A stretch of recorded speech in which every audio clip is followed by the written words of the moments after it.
It's Monday and it's the beginning of another exciting week here on Money Time at Money9, and what makes it even more exciting is that this week is filled with a lot of colors with the festival of Holi just 2 days away. Now, you might have seen a lot of banks hiking lending rates post the RBI's repo rate hike, but contrary to this, home loans and other consumer loans from the public sector lender Bank of Baroda have become cheaper. The public lender slashed its home loan interest rate to 8.5% to beat the competition. The offer is valid for a limited period till March 31, 2023. The bank has claimed that 8.5% interest rate is one of the lowest and the most competitive interest rates in the industry as of now. The bank has also waived off 100% processing charges on home loans.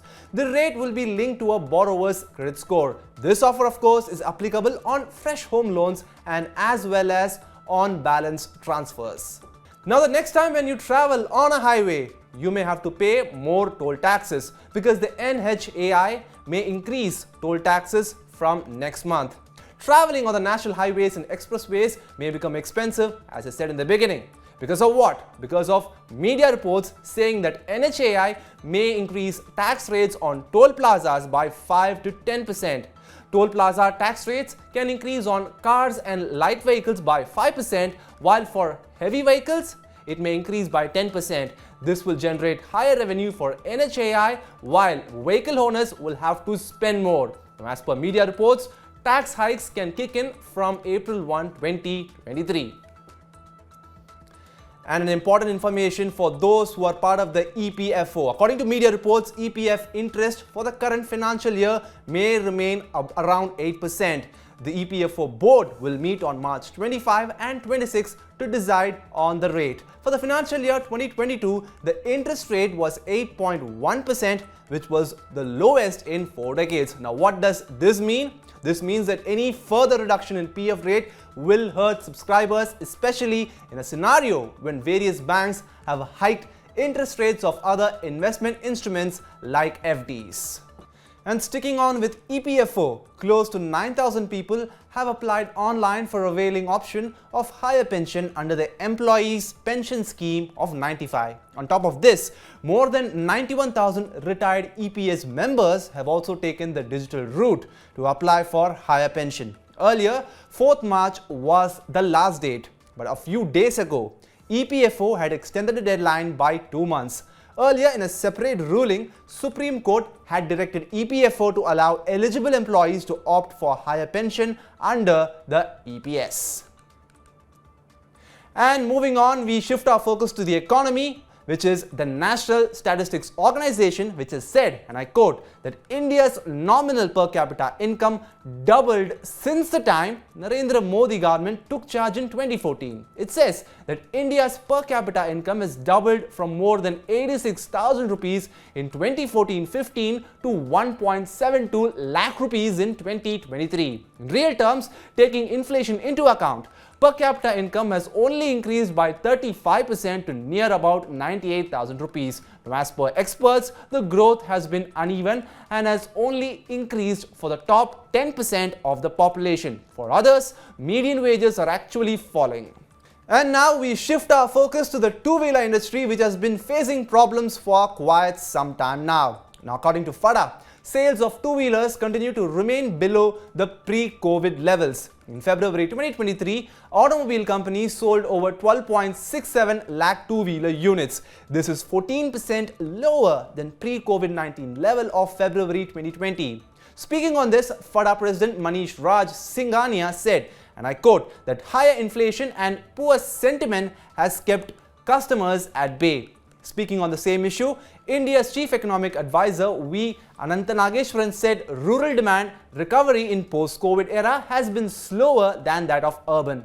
He also cited other reasons like private consumption expenditure falling sharply to a 2-year low level, softening in household spending demand due to inflationary pressures, and fading away of post-COVID pent-up demand as the main reason behind the muted two-wheeler sales in the country. And speaking of COVID, since the time COVID cases started to decrease in the country, people have invested heavily in stock markets, fixed deposits, gold, but there is one more investment instrument where people have invested heavily. What is that? That is sovereign gold bond scheme. The scheme of sovereign gold bond was started way back in 2015, but out of the total gold bonds which were sold in this last 7.5 years, 75% were sold only in FY21 and FY22. People have become more aware of the various investment instruments which are available in the market. If you have not yet subscribed to any sovereign gold bond schemes, then you can do so, as the latest tranche has been opened by the RBI on Monday, that is today. The issue price has been fixed at 5,611 rupees per gram of gold.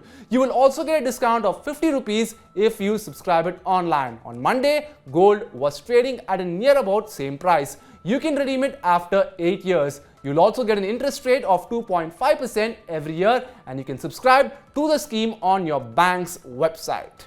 And now we move on to real estate. Now, according to a survey by property consultant Anna, women depositors are losing interest in gold. Now, as per the survey, only 8% of the women respondents said they want to invest in the precious metal, that is gold, while 65% of them said they prefer to invest in real estate and only 20% in stocks. In real estate, affordable homes were the least preferred by women respondents. Most of them wanted to invest in properties costing up to 90 lakh rupees. Now, there was no reason cited in the survey for this behavior from women respondents. But on growing preference of investing in real estate segment by women, Santosh Kumar, vice chairman of Anurag Group, said, and I quote, "Women are actively investing in the real estate sector for the past decade. The trend shows that women prefer to buy bigger homes and ready-to-move-in properties." And adding to that, the government and various financial institutions like banks offer a lot of concession to women in the real estate market.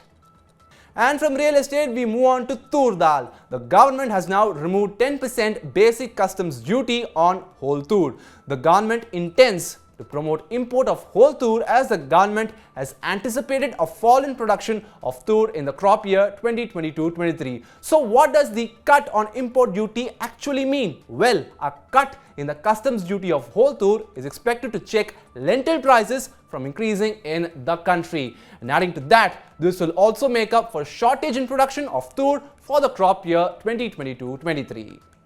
From tur dal, we shift our focus to cotton, whose prices have fallen by 40% from an all-time high level of 50,000 rupees in 2022. Now, currently, the price of one cotton bale stands at 29,000 rupees. The fall in cotton prices, coupled with the correction in freight charges, have made analysts bullish on textile stocks. Now, stock market experts are of the view that these factors can lead to better margin realization for textile companies in the coming quarters.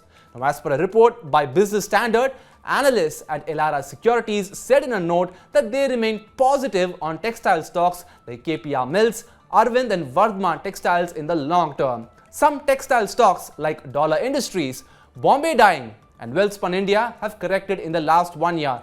This gives valuation comfort to these stocks. All these factors taken in a nutshell augurs well for the textile sector in the long term. And with that, we wrap up today's Money Time at Money9. Hope you really enjoyed this bulletin. Download the Money9 app and stay tuned to Money9 English's YouTube channel. This is me, Ajay, signing off for the day. Take care and good night.